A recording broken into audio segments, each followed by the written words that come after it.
Hello and welcome back to Happy Porch Radio. In this season, season 5, we are discussing all things digital in the circular economy. Today, Barry and I are joined by Tom Harper. Tom is the managing director of Unusual Rigging, a company that has been recognised 2 years in a row by the World Economic Forum in their award scheme, the Circulars. Unusual Rigging provide technical solutions to the live production and entertainment industry, and they are continuing their transition towards a fully circular business model, evolving beyond a rental system towards a circular system that is effective at closing material loops. We had quite a personal conversation with Tom in this episode about his journey towards the position in which he finds himself today. I found it really inspiring, all the hard work that he's put into this. Yeah, I agree. I kind of feel like there's almost 3 different chunks to this conversation. There's Tom's, as you say, very inspiring journey and his discovery of the passion for sustainability and for circular economy and the hard work that he put in to do one of the first Ellen MacArthur Foundation MBAs in circular economy, and then applying that to the business, Unusual. And then we talk about the journey of going through the difficult challenge of putting together the software and the sort of business change and processes to make that circular vision sort of start to become real.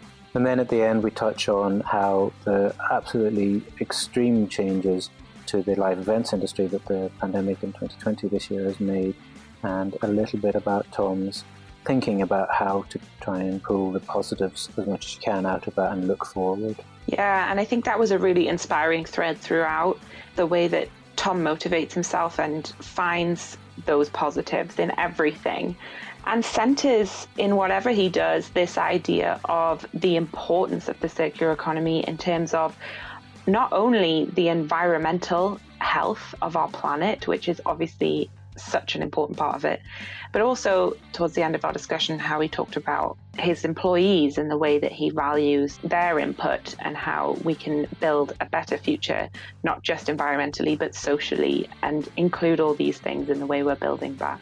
Absolutely. There's a whole other podcast season in that conversation. So maybe one time we can explore that with Tom. Yeah. But I really hope that everybody listening found this as inspiring and enjoyable conversation as I did. And so without any further ado, let's meet Tom.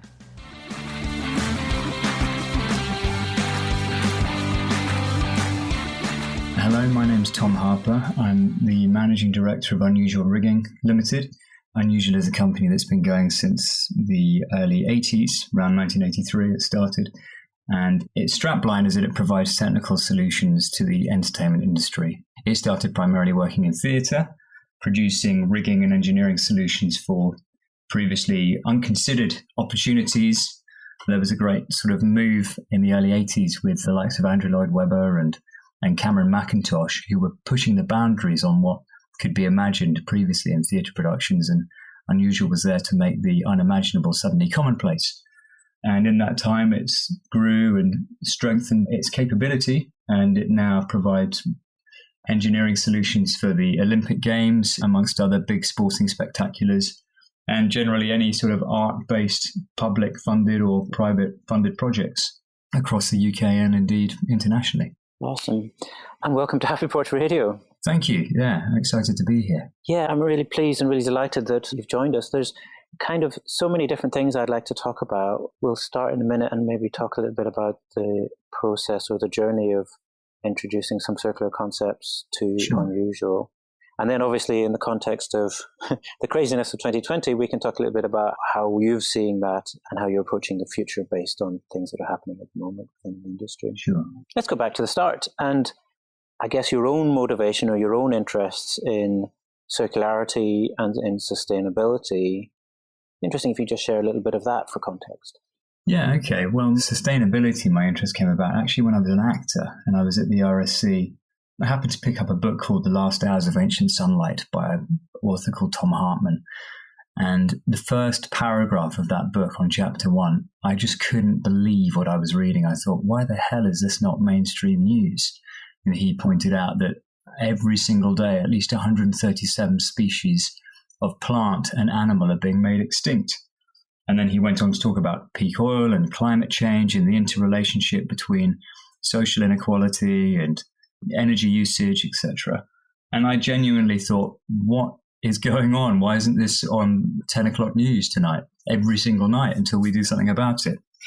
So then I got thinking a lot about my own personal career choices, and I ended up stepping a little bit away from the old acting world and moving in towards working at a sort of community level, by which point I was working in Norfolk, in Norwich, where I'd met my wife as an actor.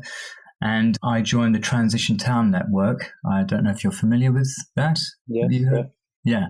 So I joined the Transition Town Network in Norwich, and we started to develop little community resilience programs. And that kind of developed where I started collaborating with the University of East Anglia and a scientist called Dr. Alex Haxeltine, who is a climate scientist.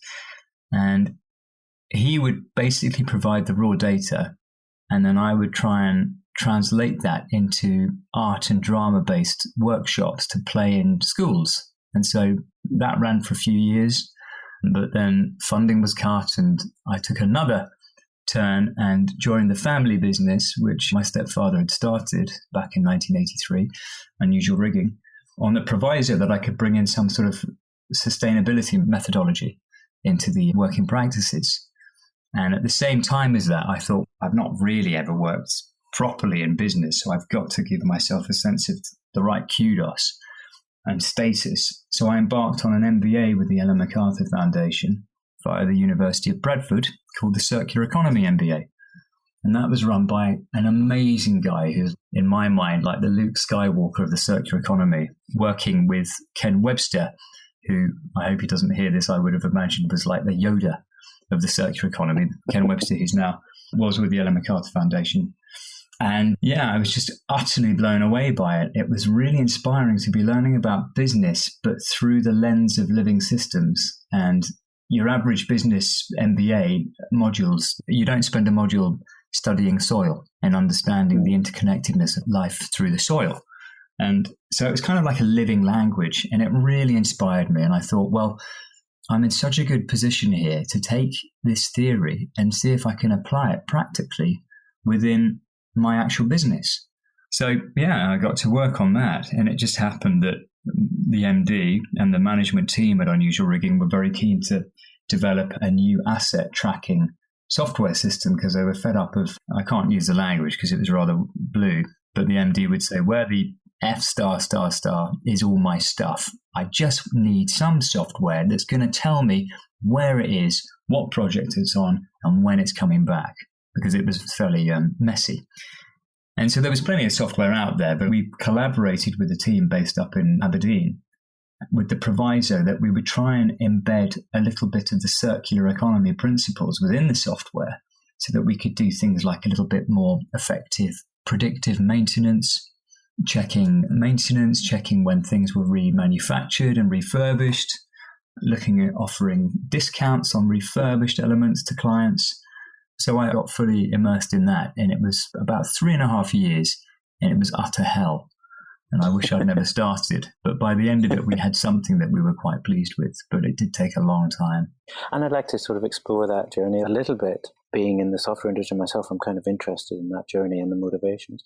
But before talking about that, one of the reasons I really wanted to speak to you, Tom, was that I guess the story you've just shared about that varied background and all the different things, and then that really strong motivation that's become a bit of a theme with the sustainability stuff there. I think that's really powerful, and it's really interesting to hear you describe the MacArthur Foundation MBA. And so I'd like to maybe just talk a little bit more about that, just quickly, so to kind of get a feel for, like as you say, a whole module talking about soil. The traditional image of an MBA is a very different thing. Yeah, okay. Well, yes, I was expecting it to be very dry. There were elements, so that it was brand new. I was one of the very first pioneer MBA students for this small cohort of about 100 of us back in 2014. I suppose we were possibly guinea pigs. What they did was, when they structured the MBA, they had elements of a traditional MBA from kind of 20th century managerial science, if you like. And then on top of that, they had these 7 particular modules which were brand new, all about the circular economy, but looking at it from different lenses. So looking at it from the more holistic lens initially about the idea of systems thinking and the evolution of mechanistic Cartesian thinking in the sciences and the arts towards a more holistic, more systems thinking cybernetics kind of journey. And it was really striking because the modules when we had to just study the circular economy versus the modules of like general business practice. So for example, I could balance the key principles of a circular economy against business accounting. One being the new module, the second one, business accounting, being a fairly dry, very useful, but quite kind of old style structured module. It made it feel like the circular economy modules were like a living language and that the other ones were like a dead language that really needed innovation and inspiration to bring them back to life and to make them relevant. And actually what's really interesting is that's now happening. So for example, where you would study normally in business accounting all about standard line of depreciation and the whole idea of how businesses have to depreciate their assets. Well, that doesn't make sense from a circular economy context because the whole purpose of a circular economy is that things don't waste. You don't waste anything. You design out waste. So what happens to the standard line of depreciation? I'm yet to have this conversation with our auditors because I know it would really freak them out. But I do think it's a really, really valuable consideration. And actually what's really interesting is recently just Googling, I found on Google Scholar that there are a few articles coming out about that very thing, about the fact that if we start shifting our focus away from this idea of planned obsolescence and making money out of churning through volumes of units, and we look instead at reparation, remanufacture, refurbishment, then it means that the assets that you do have in circulation become more of a service than they do a sold product. And it means that you're actually saving resource and you're doing something even better. You're also expending more energy on labor, which is a renewable source, than you are on virgin raw materials that need to be constantly extracted to make the next washing machine or the next car or the next this or the next that. So it's an interesting sort of interrelationship between how the circular economy is now, in a very gentle and a very inspiring way to me, adjusting the old language of economics and business accounting. Yeah, that idea of where we assign value and how we kind of work with that in terms of economics is really interesting, and really big questions there that you've just brought up about how we can think about this whole system very differently and how we can maybe go on to learn more about it, but also to teach more about it in the years to come, and things that I would like to come back to later. But just before we get into that, I love your story about how you went from one industry to another, which seems like when you just kind of said it nonchalantly, but it sounds like a leap. Like that was a big step to take, going from that acting creative space into business, and not just any business, but this really innovative space within an existing field. Did you feel at the time that there was a clear path? I mean, maybe that's a silly question because I maybe obviously wasn't, but did you feel that it was possible? Was there a sense of just really seeing where you were going and feeling it out along the way? That's a really good question. I was completely paranoid when I started working in a proper business.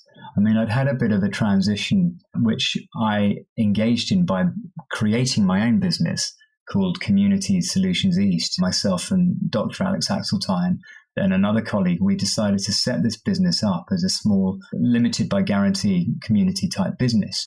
I had a bit of a fast track into trying to understand the basics of business, but fundamentally, you're right. I mean, I'd been an actor since the age of 19. I'd gone and had a great time, filming in glamorous places and then being with reputable theatre companies. But then when my children came along, it was a toss-up between being a werewolf for 3 months in Romania with a 3-week-old baby at home, or being out of work for 9 months thinking, how the heck are we going to pay the mortgage?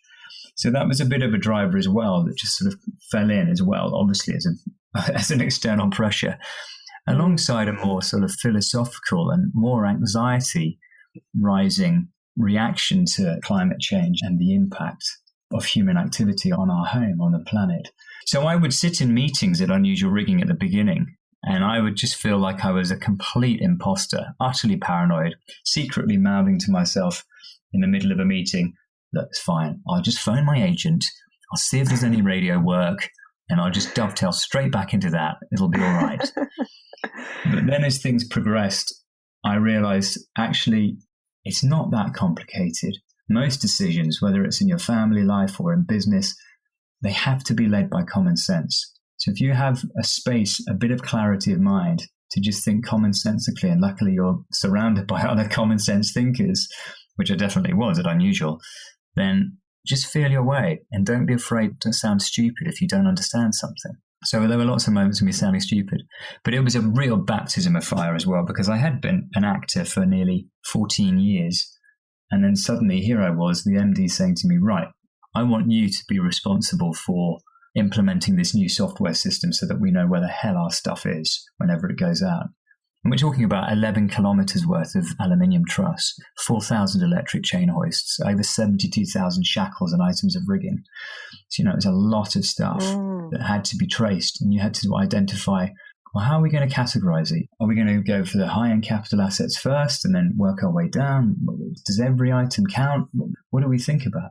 And I'd been proactive in saying, right, I want to do a master's in business. I want to do it with a slant on the circular economy because it aligns with my values around sustainability and creating a world that we can actually thrive in, as opposed to continue to just exploit and extract and deplete. So it was really hard work. I was working from 8 o'clock in the morning until 6 at night, coming home. I'd moved my family. My wife was pretty sad to leave her community in Norwich. We left all of our transition town friends behind.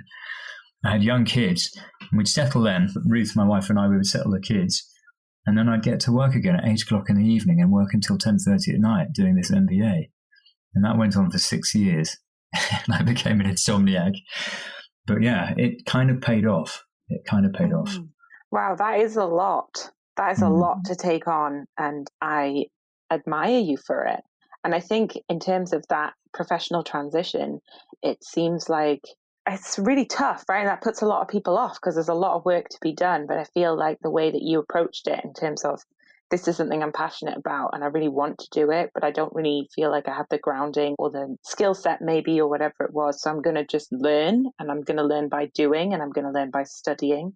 That's so admirable. I think it's a great path to take and has obviously worked out for you. Well, if I had known then what I eventually knew, I don't think I'd have ever done it. I think it was stupidity, if I'm honest. It was just it was sheer ignorance and stupidity. I just thought, yeah, I'm going to do this. But you're right, actually. Having passion for something really drives you. So it only took to read a few really good books about the climate crisis to make me think, well, how can I play my part, however small that is? What can I do?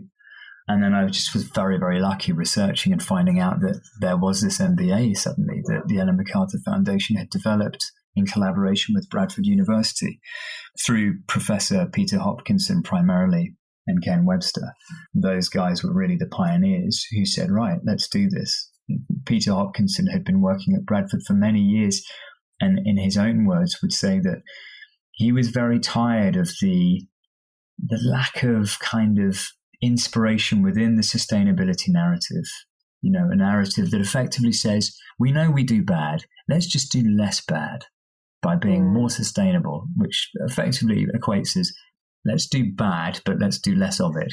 Whereas the circular economy comes along and says, no, let's do good. Let's realize that we have got infinite creativity and infinite imagination on a finite planet, and that we can realign ourselves to do good so that economically we're regenerative by design and we design out waste. And it was just incredibly inspiring, their topics, the way they constructed them, the manual, the lectures, everything. It was really good. Yeah. I was going to ask you about that actually, in terms of that sense of not just doing less of what is destructive, but doing more of what is regenerative, and taking that idea from what you were learning while you were studying and actually implementing it in business and implementing it within the technology that you were building and the whole system, the infrastructure that came about. And you said that actually you were kind of brought on specifically by the MD of the company to focus on sustainability. So did you feel like you were in a place where any innovation goes? Was it a very kind of open environment in that sense? It was to an extent, but any decision making had to be predicated on how does this add value to the business? How can you prove that it's going to add value to the business? And what's the return time? So when I arrived, I noticed that Unusual didn't have a sustainability policy. It just didn't exist. So I wrote one based on some of the workings I'd done at the University of East Anglia. I just put a very straightforward sustainability policy together. Then I discovered the Circular Economy MBA. And I like the idea of focusing on a few principles from within the framework, like product as a service, running on renewables, resource recovery, stuff like that. And I thought, well, Unusual's lucky actually, because we operate within, if you think of the circular economy butterfly diagram developed by the Ellen MacArthur Foundation, you've got these two different spheres. You've got the technosphere and you've got the biosphere. And Unusual's lucky because really it operates within the technosphere, which is an area of circulation of technical resources and technical nutrients that can, with effective management and tracing and tracking, can actually just be recirculated continuously. So I was lucky there was an opportunity for open innovation. But that said, I'd said, look, we need to get ourselves off fossil fuels. We should be generating our own energy. We'd get a return on investment on that within 12 years for the initial outlay. But it took me 2 years to convince the MD. And eventually I wrote him this was through meetings, I eventually wrote him a really personal letter. And I said, look, your grandchildren, my children are at stake. Their futures could be at stake here. We have to demonstrate leadership to our industry. We have to recognize this as a threat now, not some nebulous threat into the future. But we have to be good ancestors to down the line. We have to do the right thing. So he gave the go-ahead and we ended up getting 392 solar panels installed on one of the main warehouses, which now generates about 60% of our energy. And that was a great leap forward in terms of our new commitment, which is to be carbon positive, to be net positive by 2025. Which is another evidence, as Emily said, that's inspiring, of the passion, of the purpose driving you through there, because it might have been, if you didn't feel so strongly, it would have been easier to just say, oh, this is too hard, let me just do the software, do the work, rather than really have this circular economy mission. So I'd like to dig a little bit more into that. You said earlier the process of going from, okay, here's the problem, we need to be tracking our assets better, we need to know where stuff is. And you described it as a 3-year process to put together something that actually allowed you to do that in a more real-world implementation of some of those circular economy principles in terms of, as you mentioned, remanufacturing and rethinking some of the business models and so on. So I'd be interested in a quick summary of 3 years of hard work.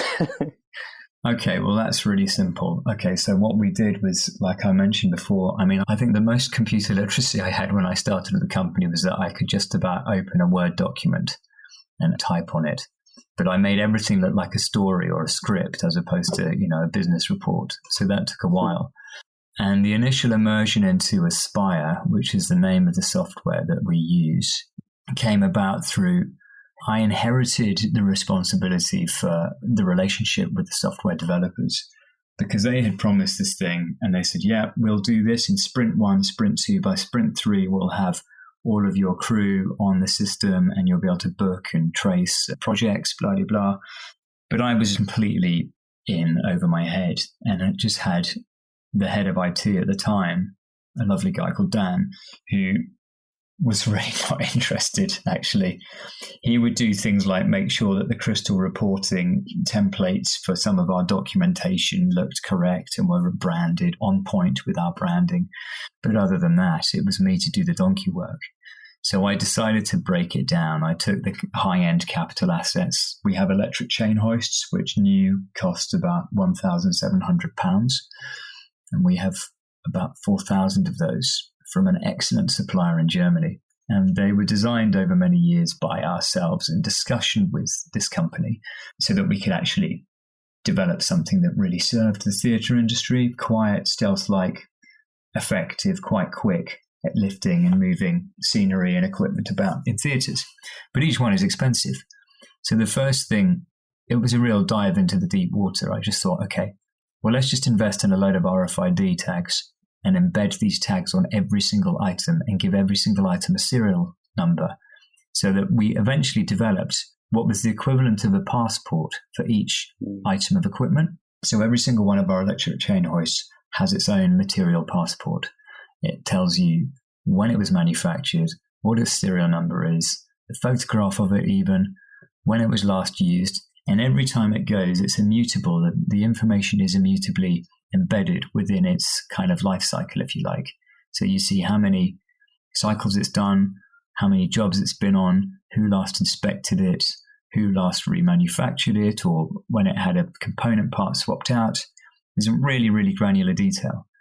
But it took a long time to do that. And I was literally, because I didn't know how to use Excel properly, I was literally taking a pen and paper, sitting down for hours and writing down by hand. You can imagine the opportunity for human error, writing down by hand the key details, the serial number, the dimensions, the load-bearing capacity, the hook data, stuff like that. I was writing it all down by hand. It was nuts.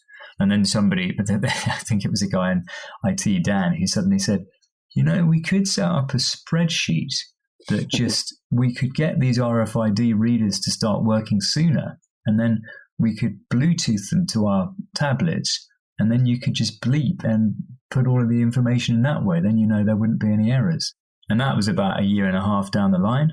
So I've got somewhere in a folder reams and reams of smudged, dirty paperwork with drawn out boxes. I mean, it's really embarrassing, actually. I can't believe I'm telling you this, of doing it in a very simplistic way. And lots of, literal tears going, oh my God, this is going to take ages. This doesn't make sense, to eventually going live, because we also had to train the workforce to use it. You had two different groups of users. You had the operational users, and then you had the mobilization team. So the operations users would have to be the ones that deal with the virtual information and say, right, we've got Charlie in the Chocolate Factory, load out from the Drury Lane Theatre, and a load in of Shrek. So we need these people on this date, we need this equipment and these requisitions, go. And they would have to type all of that information out. And of course, that information had to be in the system embedded already in the first place. It was a real chicken and the egg.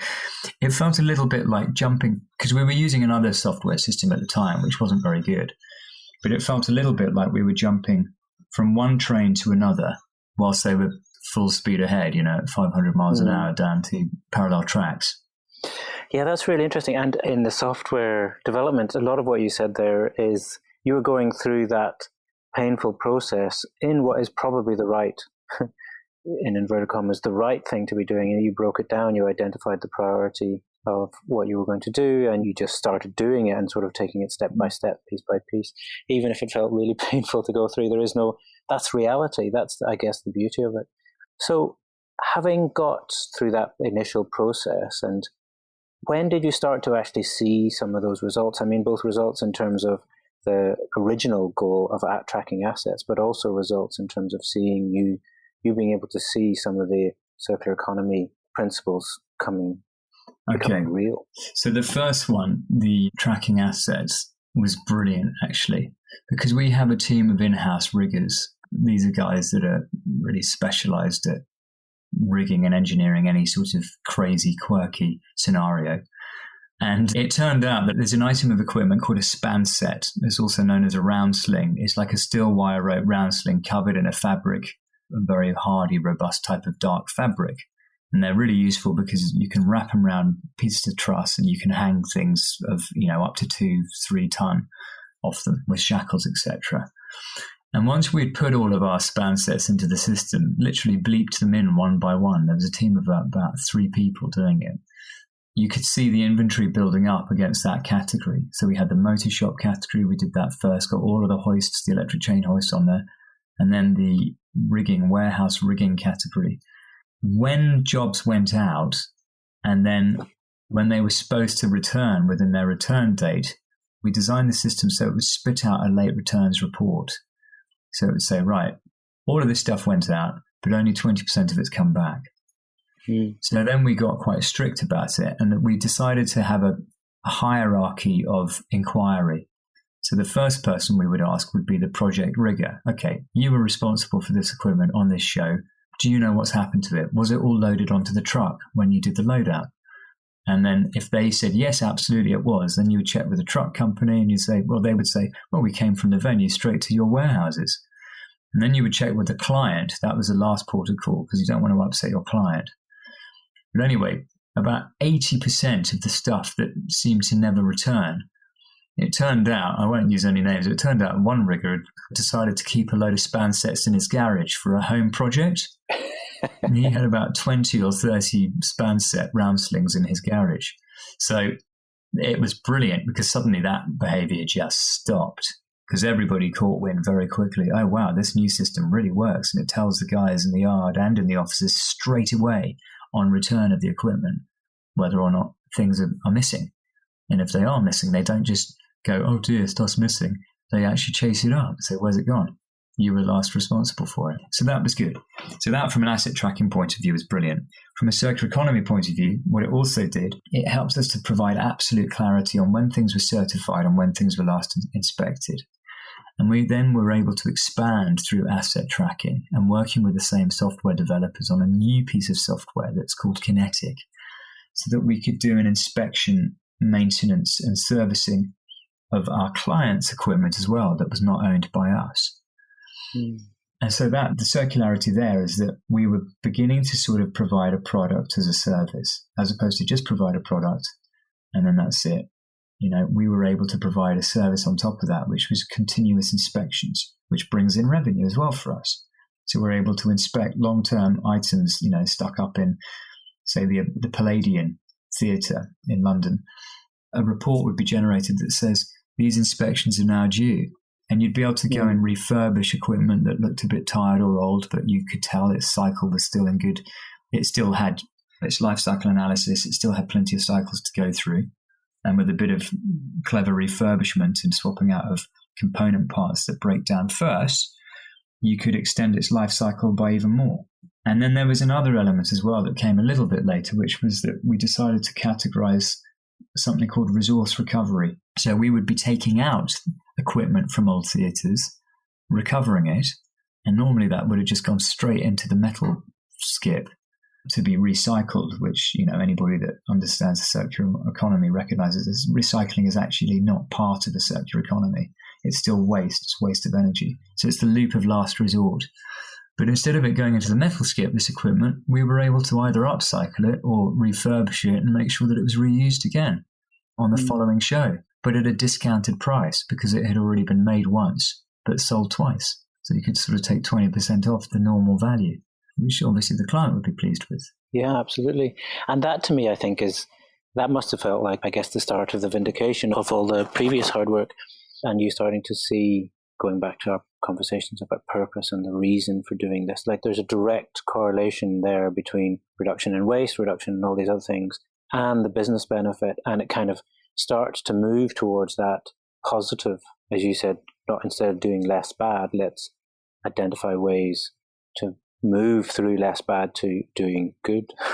Yes, that's right. Absolutely. I mean, when people come on board with the concept, I had lots of meetings with design, and I did it because I was still in the back of my mind paranoid, thinking, well, I'm just an actor. I don't know anything about anything, really.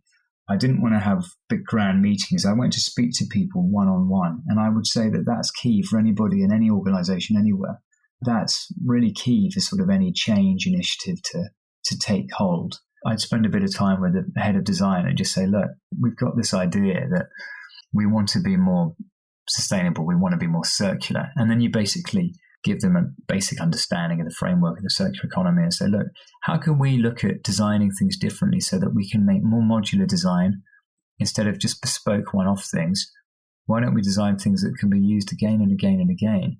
And also, why don't we put a little RFID sticker on them so that we can track them from the point at which they're originally fabricated, say if it's a bracket, for example, for a particular show, so that we know how many times it's been used, for how long it's been used, when it needs to be recertified, and when it might need to be slightly refurbished.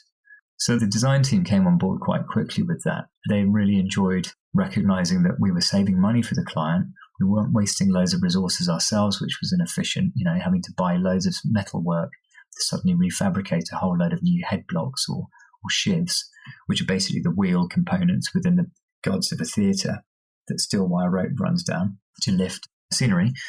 Yeah, it just became more holistic, more systems thinking in its approach and strategy. It's interesting, Tom. I was thinking before this conversation that it wouldn't necessarily be the wildest thing in the world to think, well, why is it that this can't be done just in an analog sense? Why can't you just reuse things? Why can't we just make it simple? And does the technology give so much benefit here?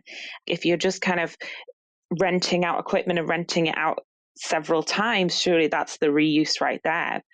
So I had to have a bit of a laugh to myself when you were telling your story about starting from that very analog position and literally writing things out by hand, and the technology kind of built from there, from that position of this is what we're doing already. And so we're just going to digitize things and that's going to help. And all the examples you've given of how the technology makes those things so much easier, the tracking of assets and the automation of knowing when things need to be checked and what that means for reuse and for the customer and for you as a company. I think that's just a really kind of key point, that maybe it would be possible without all the technology, but how much easier it is quite astounding. Absolutely. That's absolutely true. Because actually what it showed was that in many ways we were quite circular already. We just didn't know it, and we didn't have the capacity to demonstrate it effectively. And it was the digitization of an analog approach. And interestingly, the MD at the time, he always used to say, there is no point trying to do anything digitally or digitizing or being fancy with computers unless it makes sense on paper. There's just no point. It's a waste of time. That was a lesson in common sense again for me. And he was absolutely right. And it was almost as if what the circular economy did was it was supporting what Unusual Rigging had been trying to do for years anyway, which was that you could easily just say it was a hire company that was good at managing its, or not so good at managing its assets in a relatively circular way. But what the digitization of the process allowed was a really effective management of assets that demonstrated the value and adhered to the principles of a circular economy. So, Tom, what I'd like to do is kind of shift topic slightly and talk a little bit about this year and the impact of the pandemic, but then more importantly, how you're seeing all of the stuff we've talked about, adding in the impact of this year and what's next for you and for Unusual. Well, firstly, this year has had a massive effect on us as a company, like many others globally, but especially within live entertainment. It's been horrendous. We've seen our income drop from 100% down to probably 15, 20% if we're lucky. So that's been very challenging. We're lucky in that we have had a few capital projects ongoing that have allowed us to sustain the hit for the first however many months it's been so far since March, when it really all stopped for us. But we've had all of the theatre shows that we provide equipment for, all of those weekly rentals have gone from 100% a week down to 25%, if not zero, in terms of return. So unfortunately, we've had to look at making some redundancies, which has been really upsetting to have to restructure in that way. We've been very determined to ensure that everybody remains on 100% of their salary since March, which has been the case. Everybody's been on 100%, but from next month, we recognise that we're probably going to have to cut to 20% and move people onto a 4-day working week. But actually within that is an opportunity, because for a long time, I've been wanting to explore a 4-day working week within our industry, because it was always considered utterly impossible. And actually, it's one of the industries which is accused of really burning out the freelance community, because people just work crazy hours to keep the show on the road. So I think we have an obligation and a responsibility to take advantage of this difficult time and to say, right, let's see if we can do maybe some shared shifts or some shared work so that people can keep their jobs. We all get to keep our jobs, but we just reduce down and we run on a rota in some instances. And for people that work in the office, they're going to come in and just do a 4-day working week, because we will have to put in a phased return to work. And another agenda as well is that we are no longer going to recognize a badge of honor based on hours in the office. It's actually going to be based on outcomes of productivity. because we recognise that for a lot of people it's actually been healthier to be able to work from home when they can. And this sort of old 20th century approach of everybody needs to be in the office and that's that, and you need to clock in and clock out. Not that we do that at Unusual, but I think there's an opportunity to really investigate that, especially when you look at some of the philosophy behind the 9 to 5 in the first place. Apparently it was configured in such a way because it was the old captains of industry 250 years ago said, this is when we need our workers in because this is during daylight, so we'll be able to see whether people are nicking things. But actually, in a modern 21st century world, why not have people do their tasks and jobs where reasonably practical in hours that suit them better or from the comfort of wherever they feel most comfortable? That might be the office, but for others it might be a beach in the Bahamas or, I don't know, something more ecologically friendly than that, perhaps, Sounds lovely, though. Sign me up. So it would go amiss not to mention this. I've been affected personally by the last 6 months where my stepfather sadly passed away from cancer. And he managed to do that just before the coronavirus really hit. And at the time he said to me, I really feel like I'm leaving you in the lurch here. I'm stepping out when things are getting really bad. So it was very challenging to lose him, to lose his sort of leadership, which was very distinct over the last 40 years for the company.